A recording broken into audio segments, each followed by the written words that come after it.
now I have the pleasure of calling up our Two-Spirit Indigenous panel. I am going to allow them, in the tradition of their communities, to introduce themselves. And so just let's take a few minutes to rearrange, and then please turn your attention and give a warm welcome to our Two-Spirit Trans Plus Indigenous panel. Tawau, welcome. Pitakwe, come on in. Ape, sit down. Lydia Nitsigasan, my name is Lydia. I want to open up with a land acknowledgement, which is something that we practice here at the University of Victoria as part of our commitment to decolonization, but it's also local protocol. So whenever the folks of this land, the Lekwungen and Saanich and the surrounding Coast Salish folks, when they would visit one another, they would always acknowledge the host communities. So it's also something that we do to follow local protocol. We would like to really gratefully acknowledge the Lekwungen people and the Saanich who live on the northern side of the peninsula here and who share this territory. We're really grateful to be able to live, work, play, and love on their lands. And I really want to take a minute for all of us to acknowledge the incredible work since the time immemorial that the Lekwungen people and the Saanich people have put into stewarding this land and taking care of it so that we can appreciate the beauty and the bounty that we have here. And so just taking a minute to invite you all to think about what it means to be on this land. Many of you are visitors from far away. Many of you are visitors who are from here. So just to think about our responsibility as visitors to these lands. We also want to invite our two incredible panelists who are building up our Indigenous Two-Spirit and Trans community in such profound ways. It is a great honor to have here today Elder Charlotte Nolan and artist and activist Chris, what's your last name? Chris Reed, who have accepted our invitation to speak with us today. So following our various Indigenous protocols to introduce ourselves, to locate ourselves, we will not be introducing our lovely, amazing panelists. Instead, the panelists will locate themselves as kind of part of our first question, and to introduce ourselves, to locate ourselves as facilitators situated on these lands and situated on the lands that we're coming from. Lydia and I will start by answering the first question, to locate ourselves, and to also provide a little bit of context of who we are, where we're coming from, and the work and knowledges we are very excited to share and grow with you all today. So to start us off, Lydia, how do you locate yourself culturally and as a part of the queer and trans community? Part of my Nahiawewin introduction is to locate myself by my name and my family. So Lydia Netsigasan, Tastawi Inueko, Tupamisuak Nia, Keitsiaski Gaya Sochi Nia, Miigwech Nuigan, Lekwungen Ekwa Saanich Aski. My name is Lydia Tornberg. I get my last name from my father, who was a Dutch immigrant who came here in his youth. So that's why I look like this. And I'm a second-generation Canadian on his side, and the only Tornbergs on West Coast Canada are my direct relatives. On my mom's side, I'm mixed settler and Bungi Métis, so that's the Gaelic and English and Cree-speaking Métis families of the Red River. My last names are Bruce, Cook, Short, Cocking, and McNabb. I'm a PhD student here at the University of Victoria. I'm studying anthropology and Indigenous nationhood, and my thesis is about Two-Spirit Métis resurgence and wellness. I'm really passionate about 2S LGBTQ activism, and I've been doing that work since I was like 13. I sometimes identify as bisexual, but mostly I identify as Two-Spirit. And that word is very, very important to me because I always struggled with my identity and felt like I didn't really fit into any of the acronym identities. I never really saw myself in those words, but I also felt like my Métis and my queerness and my gender queerness were very separate. And when I learned of the word Two-Spirit, it was really impactful for me because it was a way to combine my cultural identity with my gender and orientation identity. And I also found that it was kind of like some of us use the word queer as a way to like not have to categorize ourselves, and Two-Spirit does that for me as well. But one thing that was challenging was that a lot of settler resources will say like, oh, Two-Spirit people were deeply honored. And so it made me wonder, like, I'm not deeply honored, like who am I to call myself Two-Spirit? And I hear that a lot from the youth, feeling like they haven't earned the right to be Two-Spirit. But by the mentorship of my elders like Nokam Charlotte, I realized that Two-Spirit is a gift. It's a bundle for us to use as we see fit for ourselves and to reclaim our own identities. Sometimes I struggle with calling myself trans because I feel like I'm still affected by that binaryism of you have to go from one gender to another, or that you have to medically alter your body, or I'm not really sure. So sometimes I feel like I'm not trans enough, and I'm really working on that. But I do use they, them pronouns, and so I guess, I know I'm not cis, okay, let's put it that way. So I'm still working on that, but for now, Two-Spirit is a really important home for me. Next day. How, Lydia, for locating yourself and telling us who you are and where you're coming from. I'm happy to follow up with how I locate myself culturally and as a part of the queer and trans community. And I like to do that by locating myself in my language. Ja, chaidaga las, chaya uthul, yasno hanadiki akwaga, as bagil da chaidagwai sto uthliging. Lachain sta uthul naudigan, lately tene sta uthul naudigan. Laquangan sta uthul naudigan, Waidu Treaty 1, Anishinaabe Cree, Anishinanu Dakota Dene Admeti gu uthul naudiga. Taugi wat hanodi nawa ki akwaga. Taugi wat hanodi awa ki akwaga. Bruce hanodi wanga ki akwaga. Good slash bootsy hanodi dakwanga ki akwaga. Azka hanodi kuga ki akwaga. Buela ad pepi hanodi ha ki akwaga. I'm Yath now, and I use she, they pronouns. I'm originally from Skidegate, Haida Gwaii. Spent a lot of my upbringing on Lachain, which is Tsimshian territory, colonially called Prince Rupert. Spent an unexpected 8 years on Tla'atle T'enneh territory in the north, colonially called Prince George. And now I am very grateful to feel a sense of home between Treaty 1 lands, the lands of the Anishinaabe Cree, Anishinaabe, Dakota Dene, and the birthplace and homeland of the Red River Métis Nation, and here on the beautiful lands of the Lekwungen peoples. Everyone asks me why I spend a lot of my time in Winnipeg. And why did you leave, you know, the ocean, the cedar, the views here? And I like to think about it as the land here will always feel like home. The cedar trees, the ocean, it's where my ancestors come from, it's where I come from.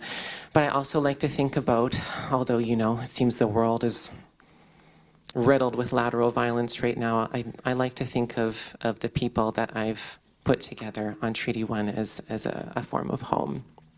I introduced my family very briefly. My mother, her name is T'aguet. My nanai, her name was also T'aguet. My mother took her name after the passing. My father's name is Bruce. My younger sister, her name is Gilsas Gutlier. My partner, their name is Azka, who is here. And I have two sweet little puppers. Their names are Buela and Peppy. I like to locate my family because my family is a huge part of the work that I do and why I'm here. So a little bit of context to set the stage for our panel. For those of you that maybe don't know, the term Two-Spirit was coined by Myra Laramie in 1990 at the 3rd North American Native Gay and Lesbian Gathering outside of Winnipeg, Manitoba. So 2025 marks the 35th anniversary of the official documentation of the term Two-Spirit. In my Skidegate Haida language and in my culture, Two-Spirit is not a term that is used to describe gender or sexual diversity. And ancestrally, we did not have labels beyond Haida, which just means people. And this doesn't mean that the Skidegate Haida language is limited. We have and had a different way to go about intersectionality and identification markers and family and community connections. So, for example, a masculine identifying individual would call their father figure qangwa, whereas a feminine identifying individual would call their father figure qaqada. But the nuances, qangwa and qaqada, do not translate to father, containing colonial and patriarchal understandings of gender. Father equals man equals has a penis. These two words refer to the position that created and or cares for the human that is calling upon this parental figure. Expanding upon this, in ancestral Haida contexts, people were and are not assigned societal roles based on their position in family and community. Losing my words a little bit. In ancestral contexts, we were called upon and assigned roles, again, based on our family and community connections. In colonial culture, we're kind of based on gender or sexuality or identification markers or social position. So this meant ancestrally that people from feminine identifying identities in chiefs' families were often war leaders or were positioned in medicine person roles as they have experience into intersecting realms of life. Colonial culture positions us based on our individualistic identities, but Haida culture positions us based on our family lines and our community connections. And I think that's a really important thing to think about as we move. We're having mic problems. As we move into the rest of our conversations today, situating ourselves in community. So I'm Indigenous, I'm trans, I'm queer, but Two-Spirit is not an identity marker that I claim based on where I come from, and the knowledge is tied to the lands that I come from. I also think that's a beautiful example of the vast cultural diversity throughout these lands, and also strays away from things like pan-indigeneity, meaning assuming that all Indigenous peoples and cultures have the same beliefs, protocols, arts, vocabulary, etc. So I'm here to speak my experience, but really wanting to make space for the Two-Spirit knowledges and conversations that we're going to have today. I just wanted to add too that Two-Spirit, sometimes people see it as a superseding our language, and so Yathna's Haida people have a really strong teaching. It doesn't mean that people who use Two-Spirit don't have their own teachings. So Dr. James Makokis, and Nookum, what's Dr. James Makokis' dad's name? Yeah, we don't remember. They teach us about Tastawinawak, which is the Nahiawewen, the Cree word for in-between people, which is like an umbrella term for like all gender diverse and orientation diverse people. So Two-Spirit is also intended to be a bundle that we can use to be understood in English, but does not replace our traditional teachings around gender. It's just a way for y'all to understand us, but we understand ourselves differently. I like to think of identity labels as something that we often use for educational purposes, especially within anti-oppression work. I don't know if this is on. Is it? Okay, I'm just used to hearing my voice now. We like to think of using identity labels as a way to educate, to share, to say where we're coming from, but I also like to kind of advocate for the fact that I don't think my identities as a queer trans Haida person can be properly articulated or understood within the limited, pathetic confines of the English language. So with that, Elder Charlotte, we would love to learn how you locate yourself culturally and as a part of the queer and trans community. Danse, bonjour. Hainista, Nipawiska, Skalki, Hoyaskoya, Equa, Mikasum, Mr. Tim and Pimitat, Equa, Charlotte, Kihuni Dodem, Red River Settlement, Dochan, Testawiniao in the new and the Snabe Utipimiswak. Greetings, my relatives. I introduced myself by the names I walk with, which are Stand Strong Eagle Woman, Red Horse Running, and Charlotte. Charlotte wasn't the name my parents gave me. And I was born in the Red River Settlement.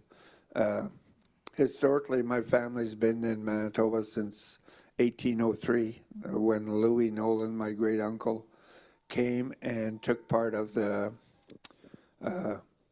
Frog Lake rebellion that happened. And he had a really good relationship with Chief Peguis. And when some of Chief Peguis's warriors were killed, Louis helped Chief Peguis bring the warriors back to their reserve, which was close to Winnipeg at the time. Now it's up north. His two sisters, Angelique and Margaret Nolan, were the first two teachers out west. In St. Boniface at the museum, there's a monument there that honors those two great aunts of mine. Their brother Charles was the Minister of Agriculture in Assiniboia. It wasn't called Manitoba or Saskatchewan at that time. It was Assiniboia. And so I follow in the footsteps of teachers, politicians, and leaders. I didn't always follow that because at the age of 6 months, I was taken away from my family and I was put in foster homes. There were 6 of us in our family that were taken away. I attended Indian day schools with my sister, and my 2 older brothers were in residential school. When I left the child welfare system at the age of 17, I had come out. And you have to look back in history 50 years ago that Canada was a very racist, homophobic, and transphobic country. I had come to Vancouver to find employment, and the only employment that us as trans folks was work in the streets. People wouldn't hire us. Like many restaurants we weren't even allowed to walk into. And walking out during the day 50 years ago, you were taking your life in your hands. Moving on through time, because I want to live. In 1974, I returned to the closet, so to speak, and got married, lived as society wanted me to live. And part of me doesn't regret that because I have 7 beautiful children. I have 9 grandchildren, and they all know their family history, and they're proud Métis people. When my late wife passed away in 2008, I decided it was time for me to be me. And so I called my doctor up in 2015 and I said, can you get me on hormones? And he says, how far do you want to take this? And I says, all the way. And so that morning I was going to go get a pack of smokes at the store. Got all dolled up before I went out, high heels, the whole works. And I'm walking down the street and there's a group of children playing on the sidewalk with cars and trucks and chalks. And a little boy looked up at me, he says, are you a man or a woman? I says, honey, I may look masculine on the outside, but inside I'm all woman. Oh, okay. And he went back to playing. And that alone told me that if children were ready to accept us as who we are, then why couldn't adults? They had to learn this lesson. And that's what I've been doing, is teaching adults who we are and our place in society. In 2018, I was at the gathering for Two-Spirit folks in Manitoba and Beausejour, same place where the name was coined in 1990. And the day that we were leaving, we had done 3 sweats, my sister Barbara and I, and somebody asked us if we could do a 4th sweat, and we said if somebody else wants to do it, they can be our guest because we had done 3 in 24 hours. Everybody was gathered at the fire before we were leaving the camp, and I was walking back from the lodge.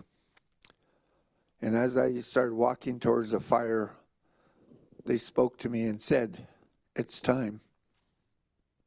Okay, kept on walking. It's time. Kept on walking, and I got to the fire, and they said, it's time. And I knew what they meant.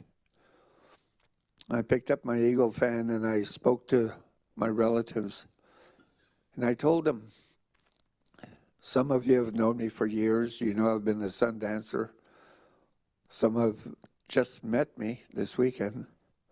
And I says, but what the old ones our ancestors, spoke to me and said, "It's time." And I knew what they meant. Because when I had returned to Manitoba, this other Sundance chief had said to me, "You know, one day you're going to have to lead people in Sundance." And I says, "Yes, maybe, but that's not a decision I'll make." And so when they told me that it was time, I said to my relatives, "I will lead you in Sundance." Some of you may know that some of us have been turned away from ceremonies because of who we are, because of how we dress, because of how we speak and act. And so when they told me it was time to lead our people in Sundance, I said, "I will lead you in Sundance." And my sister Barb was sitting there and she looked at me, her eyes were big. She says, "We have to get some land." And so we started the process to acquire land. And you have to remember, this was during the pandemic where everything had skyrocketed. Food, groceries, lumber, everything, even land. Because land before the pandemic, I could go out and buy land for $1,000 an acre. During the pandemic, we were paying $3,000, $4,000 an acre.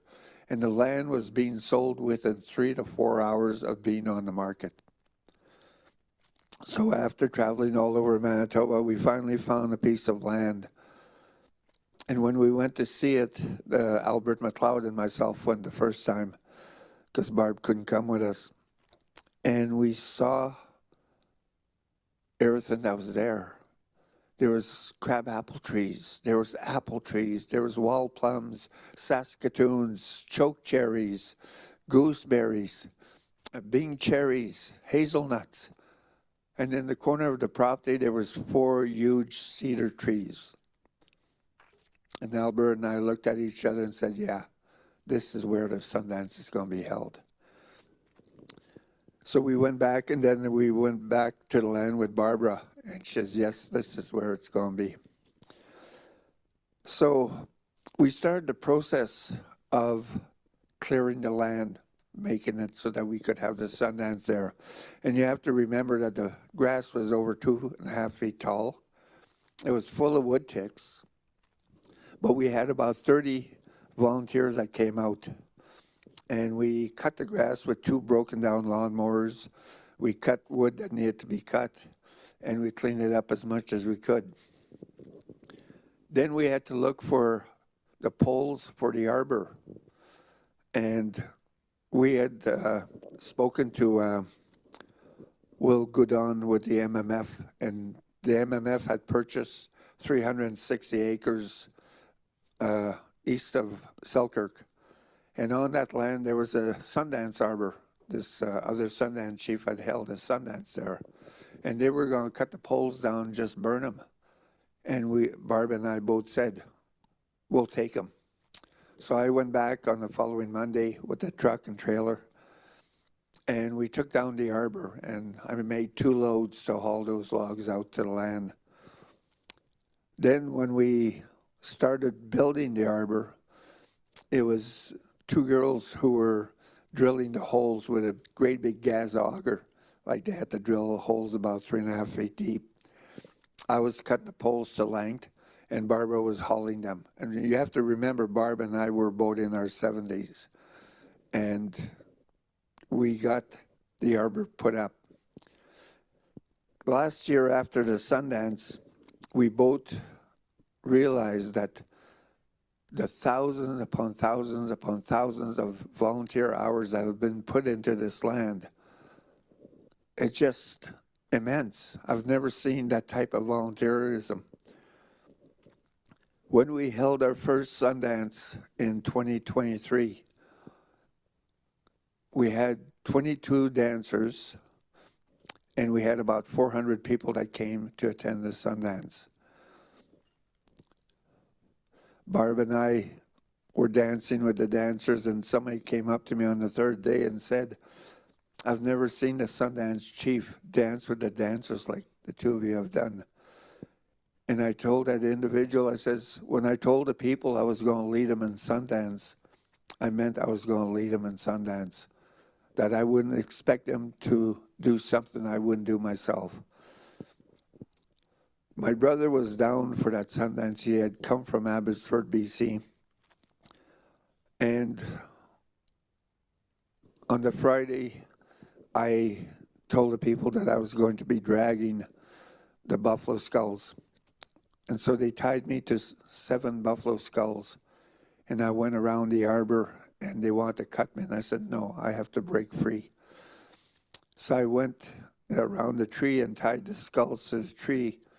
And when I went to break free, I was running towards my brother and boing, I flew back because they had cut me too deep and I didn't break free. So the cutter, Cecil, he says, hold on, I made 2 little cuts. He says, now you'll be able to break free.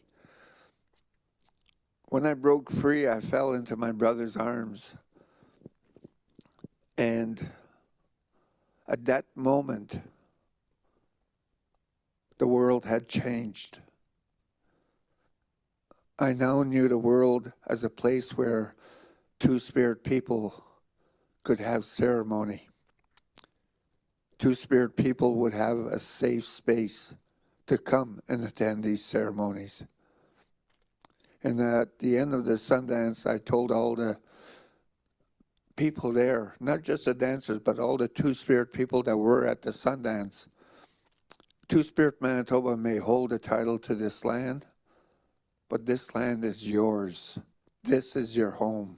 This is where you can come, be safe, be accepted, be respected, and take part in these ceremonies that have been part of our culture for thousands of years. Last year, we had 30 dancers.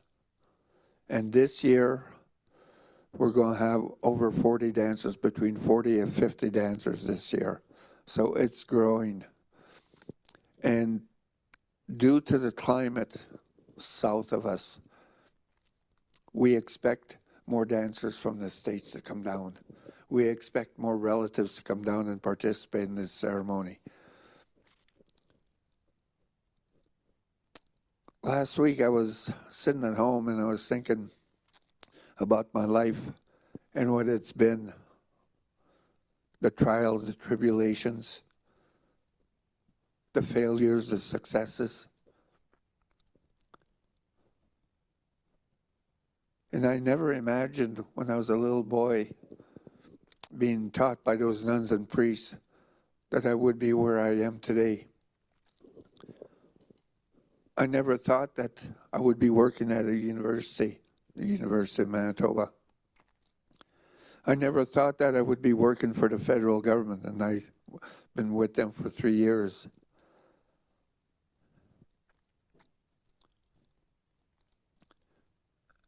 You know, as we go through life, each and every one of us is in school every day. For your whole life, you're in school. I said that to my son when he was going to Red River to become a chef. I would drop him off and I'd say, well, I'm off to school. And he'd say, what do you mean you're off to school? I says, I've been going to school for over 70 years. And I keep learning each day. And each day I'm reminded that I need to learn something new. Because at the end of the day, before I go to bed, I look back at my day and I ask myself, what new thing did I learn today? And if the answer is nothing, then it's been a wasted day, and I hate to waste days. So it's an honor for me to be here on your traditional territories. And Testa Winiao is how I identify. I was at a Two-Spirit youth gathering up in northern Saskatchewan 4 years ago. And this elder there, Nape, said to me, he says, in our Nehao traditions, we don't recognize Two-Spirit. He says, what we call you is Testa Winiao, those who walk in between the two worlds, the male and female aspects of creation, not just humanity, but of creation.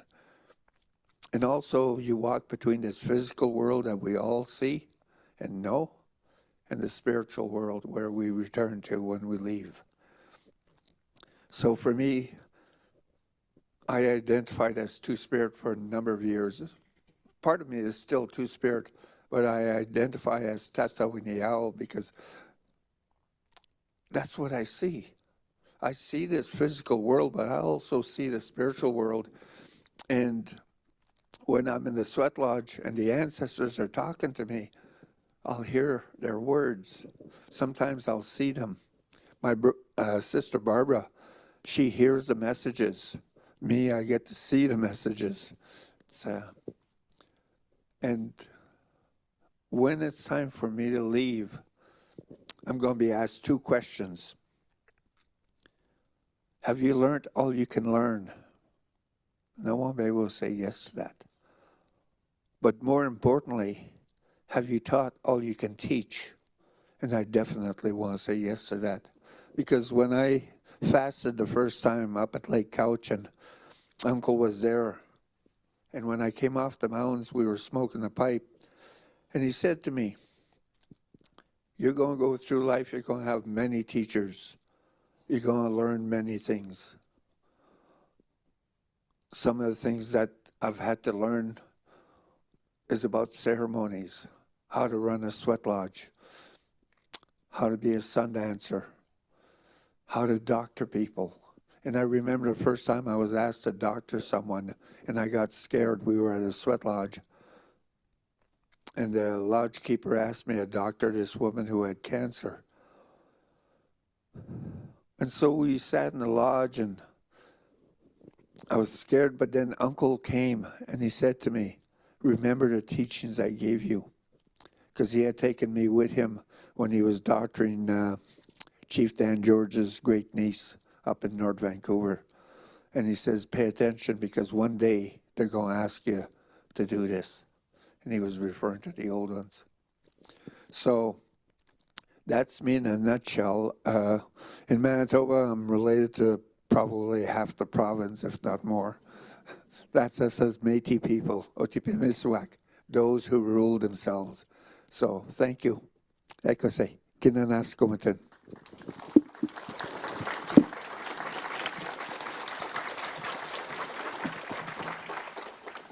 Hi, everyone. My name is Chris Reed. I also go by Continental Breakfast. That's my drag persona. And isn't it so beautiful hearing people speak Indigenous languages? It's so nice. I only speak English, so I didn't know what they were saying, but I was living. I am a cultural event producer. I own a media company, and honestly, I feel like, so when I read the question, I was like, how do I locate myself culturally? And I was asked this summer, like, when do you feel most connected to the lands? And when she asked me this, I was like, oh shit, I've never really thought about that. Because I kind of just got, like, I grew up in Alberta, in near Ardrossan, kind of by Sherwood Park, Alberta. Are you Ardrossan? Oh, sweet. So I grew up away from my ancestral lands, which are on Treaty 6 territory, the Beardy's Nokimesis Cree Nation, which is where my mom's side of the family is from. My dad's side of the family are White Devils, and so therefore I grew up with a lot of guilt. I went to a French Catholic school too, so that kind of added to the guilt to learn French, which was so weird because my parents weren't Catholic, but they thought I could use the trauma. And I moved to Vancouver because the prairies weren't welcoming to someone like me. And when this person asked me, like, how do I feel most connected to the land, it's when I throw parties. When I was 21, I started working coat check at an after hours in Vancouver, and it just exploded my whole world. I didn't realize that not only was there some queer people like me, there were like hundreds and hundreds and hundreds that go out every single weekend and celebrate together and hold hands and kiss and laugh and dress up and put glitter on their face. And I just had no idea this world existed. I thought it only existed in like The Matrix when they go to that rave. That scene was so major when I was 7. When I'm throwing an event, I can feel and hear connection, and it's so tangible to me. So that's how I found home in Vancouver. I thought I was just going to live there for a year, but I've lived there for 13 years now, or I guess 14. And yeah, it's because I was able to nurture a community there, and I saw so many people that needed love and needed to be seen and needed to feel like their identity was valid. And I saw so much confusion there, and I always was at a loss because, like, when I moved to Vancouver, I felt like I was landing in this euphoric bubble that was so much more diverse than where I was from. And I realized that this confusion came from these outside pressures that were making us all feel like we weren't enough. And everything that was wrong with us was these things that we needed to mask, and we needed to code constantly, and we needed to adjust all of our behaviors to hide these things about ourselves. But when I became an adult, I realized that those were the things that were going to make me stand out. And I needed to lean into those qualities of myself in order to actually be able to navigate honestly. I feel like when people are forced to hide parts of themselves, it creates like a dishonesty with self. And I used to think that coming out of the closet meant I needed to be out, everyone needed to know that I was queer and that I was non-binary. And I realized after a long time that like being out just means that you need to have that safety for people, that you, when you're in spaces, you need to find the other queer people like you and give them little like, hey, what's up? You know, like I see you. And you know, you're not always going to be outnumbering the cishet people in the room, but finding those connections was what created all the safety I have in the world right now. I am the child of Wendy and Randy Reed. My parents' names rhyme, so do my sisters, and it's one of the worst things that's ever happened to me. And they are both somewhat understanding of gender identity, but kind of like in a farmer, like prairie way, where they're like, oh, you're like your gender thing, your gender thing that you have. And I'm like, that's exactly right, Dad. My gender thing. But I feel like they've been on this two-spirit discovery with me over this past 10 years. And so I relate really strongly to them as my home. Duck Lake in Saskatchewan is where my grandma was raised. She went to residential school there, and when she finished school, she was given the option to either leave the reserve and work for the military and lose her Indian status, or she could stay on reserve, which Beardy's is a very, very small reserve, so there was very small amount of resources and schooling or working options for her, so she decided to work for the military and in turn lost her status, which we got back in 1997. And yeah, she's been my conduit for my Indigenous cultural learnings since I was a kid.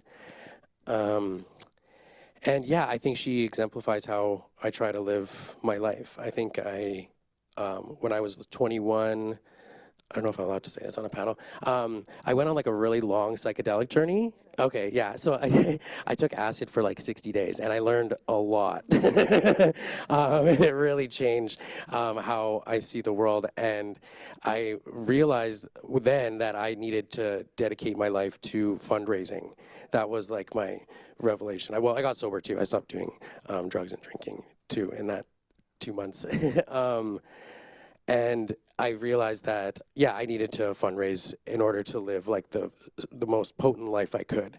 And I wanted to have poignancy while I was here. And yeah, so I started fundraising when I was 21. And then I started this role in Vancouver. It's called like MPRIX, which is you kind of just like spend the year dedicating your time to raising funds for communities, and I just became obsessed. And then I wanted to make that number bigger and bigger and bigger over my time on those lands. And I don't know, I'm proud to say I've raised over $600,000 in that 5-6 years. And it's just like direct action, helping trans people, giving them like $1,000 just for fun, because like drag became this perfect conduit where I was like, oh my God, I can perform a number, tell people what I'm fundraising for, they all whip out their cash, and it's like instant, like direct action. I felt like I hit a jackpot. I was like, oh, I have this whole persona, I have a room full of people at this party that I can talk to and convince to give me their $5 each times 500. Like, you can really move a lot in that time. And so I work with this venue called the Birdhouse in Vancouver, and formerly the Warehouse and formerly the Clubhouse, and so on and so forth. But we, as a group, have decidedly like dedicated our lives to fundraising. And it's I know it seems very like money focused, but I think it's like the money and action that I try to encourage in people. And the motto I try to encourage people to be is like stay grounded in your activism. Because it's not something that you can complete, it's not something that you can win, it's not something that you can be 100% successful at, but it is something you contribute to, and it's something that you engage with. And I got to interview Pussy Riot last year, and I asked them, what do you do when you get tired, when you're being active? Like, what do you do when you get tired? And she just looked at me and she said, take a nap. And that was it. I was like, okay, got it. And she was like, next question. Like, it was that simple to her. She was like, it doesn't matter if you're tired. She's like, get some rest and then keep going. It's not something that like, oh, I'm tired, I'm done now. It was like, no, this is your life. Unfortunately, queer people are given this responsibility, not by choice, but I see it as a blessing and an opportunity to be able to nurture everyone around us, because we need the care and the love. Oh my gosh. Thank you both. I'm so blessed to know you in a personal capacity. So to hear you at a personal capacity, so to hear you speak is just really touching my little heart. I think one of the things I heard from you both was that, and I think this is really indicative of not just our queerness, but also our indigeneity, was that connecting to yourself and your own identity and integrating your cultural and like gender and orientational identities has been connecting with community. There's a lot of community work, and that's what's really giving you purpose. And so I think that this is a question that kind of builds off that, which is, how do your culture and two-spirit, queer and trans identities relate? How do they interact with each other? Nakam, do you feel like starting?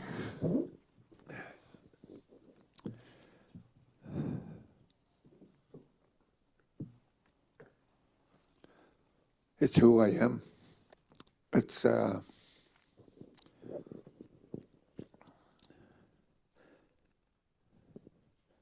knowing that I walk as me today after so many years of hiding in the shadows, being afraid.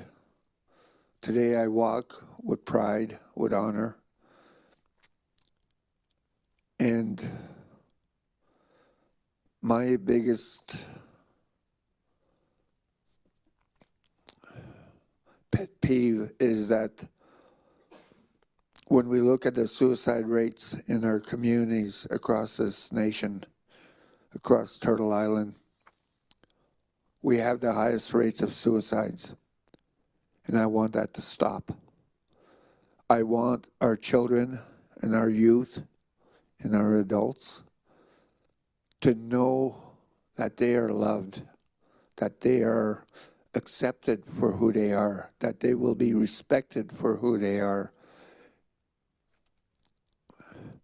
The world needs to realize that we're not all the same. If Creator had made us all the same, none of us would have learned anything. We'd all be walking around like robots, because we'd all have the same knowledge, and we'd have no desire to learn nothing new.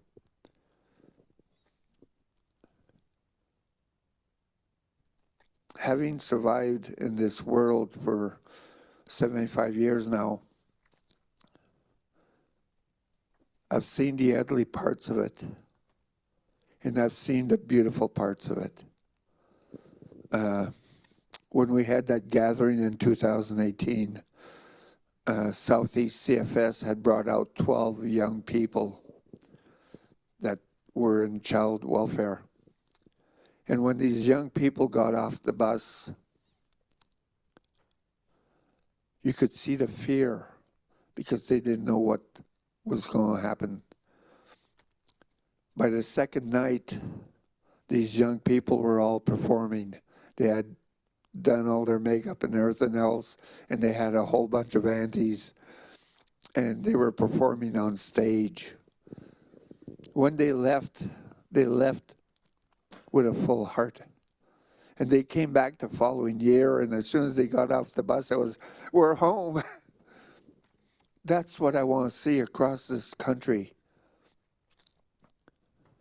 You know, I've been to BC so many times in the last 3 years now, and I've told the people that we've met with from the Two-Spirit community, both here in Victoria, on the island, and in Vancouver as a Soyuz. Acquire some land. You don't need much land. Acquire some land where you can have a sweat lodge. Acquire some land, and we'll bring the Sundance over here to you.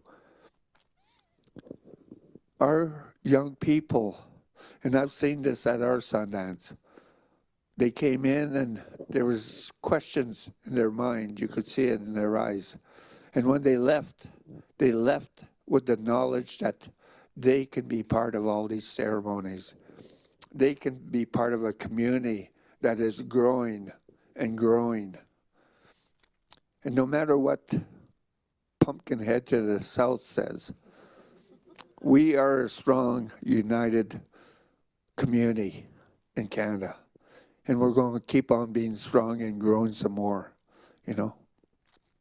We've hid in the shadows for so many years because people didn't feel that we needed to be here. Today, when I look at the allies that we have from the cis community, it's incredible. You know, like at our Sundance, over 400 people came to attend to support us, to support the dancers, to support the community. I'm not Springs Church like what we have in Manitoba, a great big church that raises millions of dollars. But we have a community that is strong and united, you know, and we're going to keep on getting stronger and getting united with more people across the country.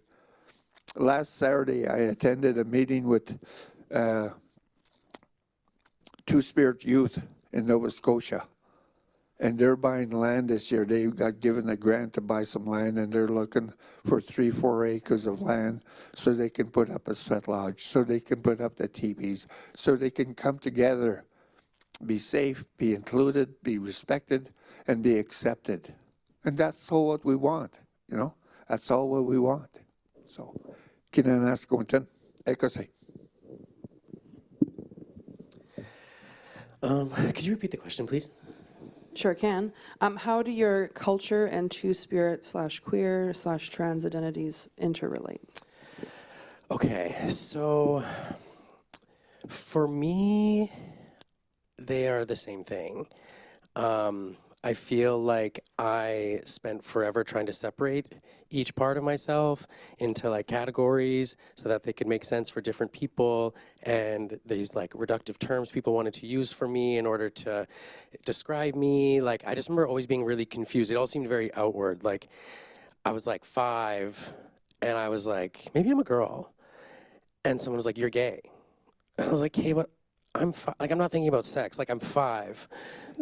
Like, why are you sexualizing me? Like, it was just like weird. It was always such a weird imbalance. And I just wish they were more separate so I could have understood them intersectionally, you know? Like, I just felt like it was always, my sister's two-spirit too, which like, she's only now after we're like, are you sure you're not? Because if you saw her in a second, you'd be like, oh yeah, like her and I, my parents always joked that we got switched genders as kids, because I was just like floating around, wanting to paint my nails, and she was like doing all the like things a boy should do, and we would just joke and be like, do you want to switch? Like, like we could trade, like I'll take the dress, like I want to wear this, and she's crying about wearing it, like why are you outwardly, like it was always people trying to categorize us so that they could easier understand us, and yeah, I just kind of realized, okay, so I don't know if this is a poignant example, but I was buying a liquor for the venue once, and I was at the liquor store, and I was in drag, and the woman at the front, when I was paying, she was like, oh, hello, ma'am. And I was like, okay, slay. That's not bad, that's a good start. And then this guy comes up, and he's helping me load all this stuff up. It's like a big cart, so he's like, oh, this person needs help, and like looked at me up and down and was like really confused, and I was like, okay, we're not doing bad, like this is doing pretty good. And then the last guy that comes out to help me load the car, he was like, yeah, later dude, have a good day. And I was like, okay. So nothing's changed here. This is all just other people's shit, and I did not expect it to have this like profound impact on me. I was just like, oh my god, like people are gonna decide regardless of how I identify, how I dress, if I cut my hair, if I have a mustache. It doesn't make a difference. Other people are going to decide because they need to find a way to understand in like a narrow mindset. And I realized I don't need them to fucking understand me. Oh my God. It's so much nicer to just, like when I started using they, them pronouns, anytime someone got it wrong, I was like, it kind of like hurt. And then I watched this interview of Big Frida, and she put it so beautifully. She was like, because the interviewer asked her, was like, your parents call you he, him. And how does that make you feel? And she was like, so calmly, she just said, to my parents, I am their son. To my sisters, I am their sister. I have daughters, and to them, I am their mother. You know, I am many things to many people. I'm like, oh, I'm getting emotional thinking about it, because it really changed how I saw it. I was like, oh, I don't need my parents to understand me to my core.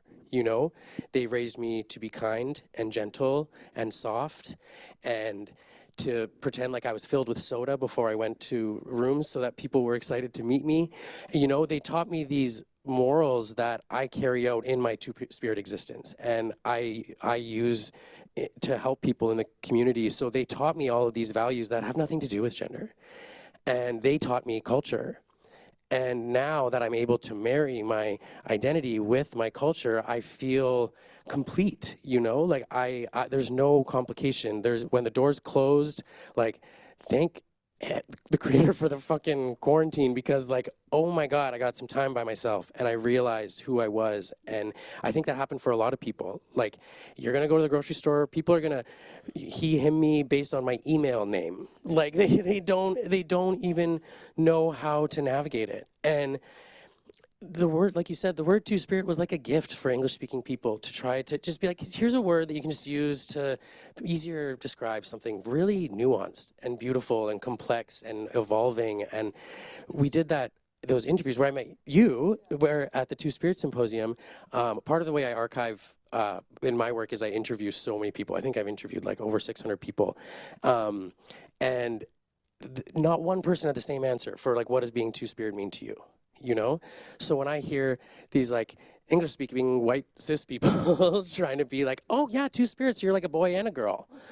And I'm like, you got it, babe. You nailed it. Like, you should be really proud of how accepting you are. You know? Because I just don't care. I'm like, yeah, okay. So you're doing like a Freddie Mercury, but like a girl thing, right? I'm like, yeah, babe. Oh my God. Yeah, you nailed it. You nailed it. You know? Because it doesn't matter. Like, I don't have 6 days to explain to this person what being two-spirit means and how beautiful it is and how it actually didn't happen like someone was like, honey, you're two-spirit. And I was like, oh, sweet, okay, I'm in. It was like, kind of like, almost like an accident. You're like in these spaces so often. Jaylene Time's my mentor, so we're doing drag shows all the time. We're just doing our thing. And then we're like, oh, shit. we're Two-Spirit. Like, we're just in a room of like 100 Two-Spirit people. We're at a conference. We're talking about being Two-Spirit. Like, oh, whoa, like it happened over like a few years where I was like, oh, you naturally come into the community and it's like a role you take on. It's not just like this gender marker on a passport or something reductive. I don't know if that answered the question, but that's all I got.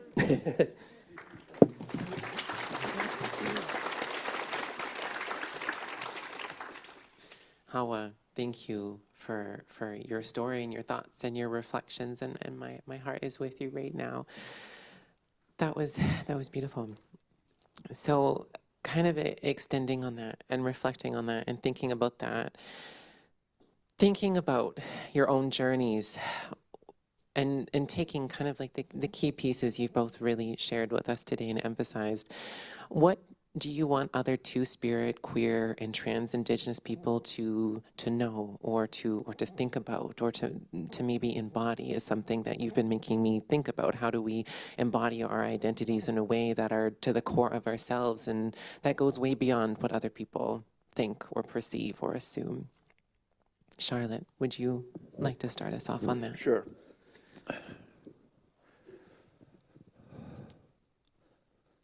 Be true to yourself. Know who you are. And walk with your heads up high. I remember my ex, she had said that to me when they were both walking down Portage Avenue in the heels and all dolled up. And I kept looking at the ground and she says, walk with your head up. Be proud of who you are. And today I walk with my head up. And I recognize that our Two-Spirit LGBTQIA community needs to pat themselves on the back for what they've accomplished in the last 50 years. Our children and our youth are watching us. And if we falter, they may lose hope. So in the face of everything that's going to be coming in this country, we're not going to falter. We're going to walk with our heads up high. We're going to be proud of who we are. And we're going to let the government know who we are. When I look at, people have said about the Liberals and all the damage they did and whatnot, they did a lot of good for the 2S LGBTQIA community across Canada. When I look at the land that we have and the equipment that we now have today, because we were given a grant,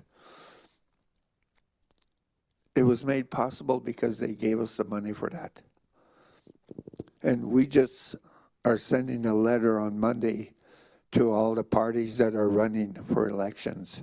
How are they going to support the 2S LGBTQIA peoples in Canada? What's going to be their platform on that? So never give up as to who you are.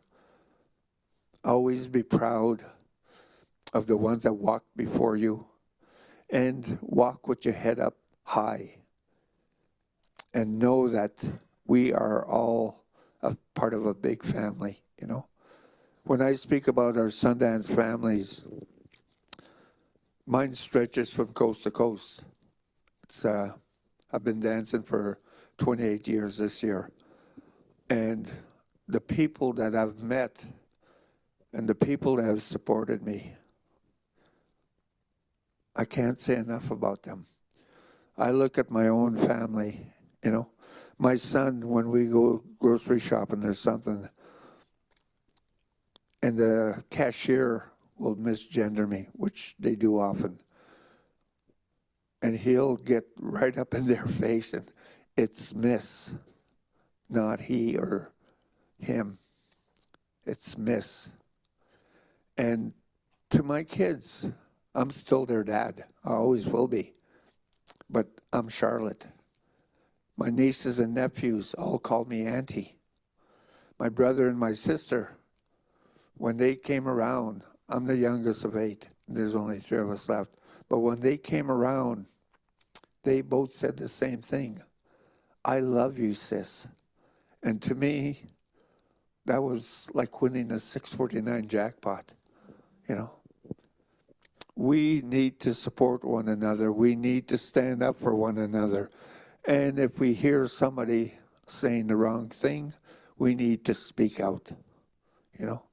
We've hid in the shadows for so long, and it's time that we don't hide in the shadows, that we come out and we just sashay down the boardwalk. So.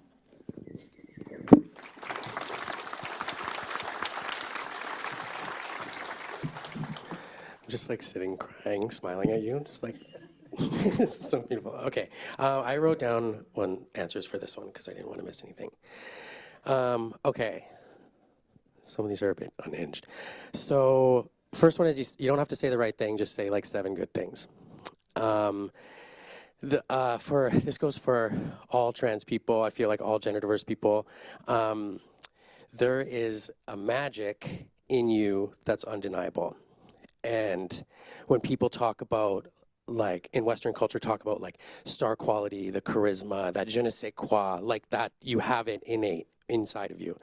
So if you're stressed, if you're anxious, if you're exhausted, if you're miserable, there's always this extra layer of protection holding you, you know?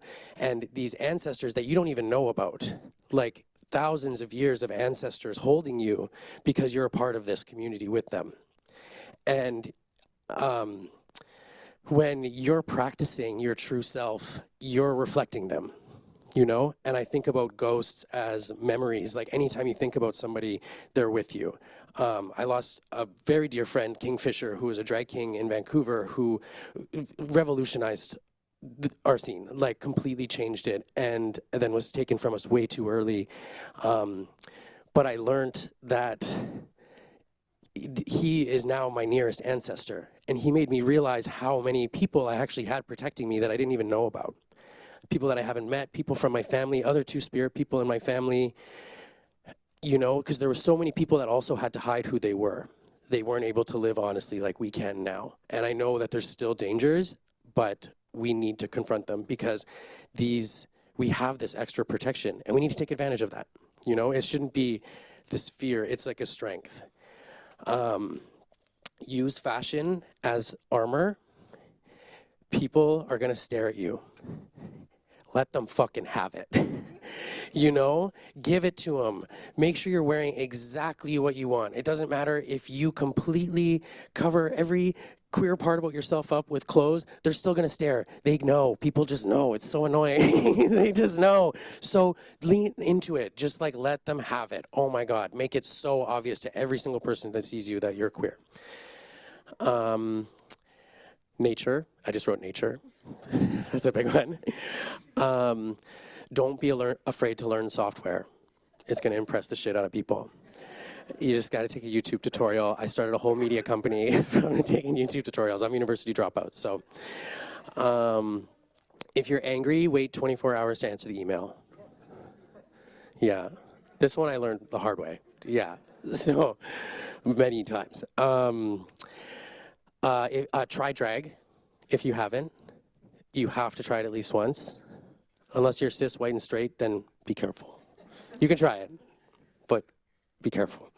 And then the last note is, if you ever see anti-homeless architecture, vandalize it. Yeah.